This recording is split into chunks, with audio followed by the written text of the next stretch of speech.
बीते कल के दिन फाइनली रूस के राष्ट्रपति पुतिन भारत पहुंच चुके हैं और इस बार पुतिन भारत शौक से नहीं बल्कि कुछ देशों को एक बहुत बड़ा शौक देने आए हैं, एक बहुत बड़ा झटका देने आए हैं, क्योंकि रूस का असली दुश्मन नाटो नहीं बल्कि दो बड़े देश हैं। एक तरफ अमेरिका है तो दूसरी तरफ चाइना है और इस शतरंज की बिसात पर बीच में खड़ा है हमारा भारत। जी हाँ, ये भारत रूस के लिए एक बहुत बड़ा तुरुप का इक्का बन सकता है। क्यों? क्योंकि डोनाल्ड ट्रंप के साथ में हमारी अब काफ़ी मतलब कि 36 का आंकड़ा हो चुका है। क्यों? क्योंकि ट्रंप ने इंडिया पर पहले टैरिफ लगाया, फिर पेनल्टी टैरिफ लगाया, हमको कई बार इसने थ्रेट्स दी और कई बार इसने हमारी टेंशन बढ़ाई है।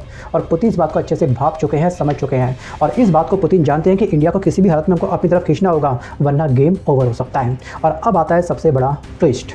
जी हाँ, ट्रंप जब से फिर से अमेरिका की कुर्सी की तरफ दौड़ रहे हैं और इंडिया पर लगातार ये निशाना साध रहे हैं और सैंक्शन का हवाई मुक्का हमको दिखा रहे हैं, तभी पुतिन इस बात को अच्छे से एज्यूम कर चुके हैं, समझ चुके हैं कि इंडिया को वापस अपनी तरफ खींचो। जो हमारे पहले रिश्ते थे ना, उसको दोबारा से एक बार रिफ़्रेश करने का टाइम आ चुका है। और इस ऐसी चीज़ अभी पुतिन ने हमारे भारत को देने का वादा किया है, जिससे वैश्विक स्तर की जो तपिश है वो बहुत अधिक बढ़ चुकी है राजनीति की। जी हाँ, मॉस्को ने टेबल पर रखा है Sukhoi 57 5th generation steel fighter deal.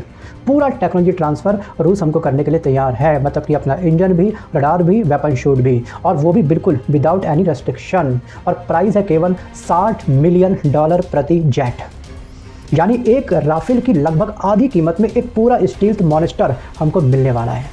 और ध्यान रखना दोस्तों, अमेरिका दोस्ती कम डील ज़्यादा करता है। जब भी हम इसके साथ कोई डील करते हैं, साथ में ये कुछ ना कुछ रेस्ट्रिक्शंस हमारे ऊपर अप्लाई कर देता है। आपको याद होगा दोस्तों, इसने किस तरह से अमेरिका के फाइटर जेट में इसने किल स्विच लगाया था, मतलब कि अगर किसी को भी ये सेल करेगा जब मर्जी चाहे उसको वो डिसेबल कर सकता है।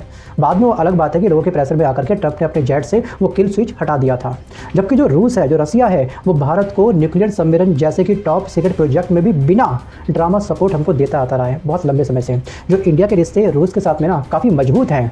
अब हमारे पास समय है कि हम इस रिश्तों को और अधिक मजबूत कर लें। जबकि दूसरी तरफ जो यूएस है, और 2021 में हमने अमेरिका को 99 इंजन का ऑर्डर दिया था। जी हाँ, वही इंजन जो हमने अपने तेजस के अंदर इंस्टॉल करने थे। 2025 तक इसने 99 में से मात्र हमको दिया है 2 इंजन सिर्फ, वो भी हायर रिक्वेस्ट करने के बाद। मतलब कि पूरा तेजस प्रोग्राम अभी अमेरिका की मुट्ठी में है हमारा। और याद रखना, चाइना को जमीन से उठा करके सुपर पावर बनाने वाला यही अमेरिका ही है। और वी नो वेरी वेल कि ऐसा कोई सगा नहीं जिसको ट्रंप ने ठगा नहीं, क्योंकि वर्ल्ड में 195 कंट्रीज हैं, सबके अपने अपने देशों की अपनी राजनीति होती है और प्रॉफिट से बड़ा किसी भी देश के लिए कुछ नहीं होता है, जिससे जब उल्लू सीधा होगा वो देश उसके करीब पहुंच जाता है। सो गाइस, अब इंडिया एक्चुअली एक क्रॉस रोड पर खड़ा हुआ है। जी हाँ, एक तरफ रूस की बेमिसाल डील है और दूसरी तरफ अमेरिका की शर्तों वाली deal, term and conditions apply वाली दोस्ती।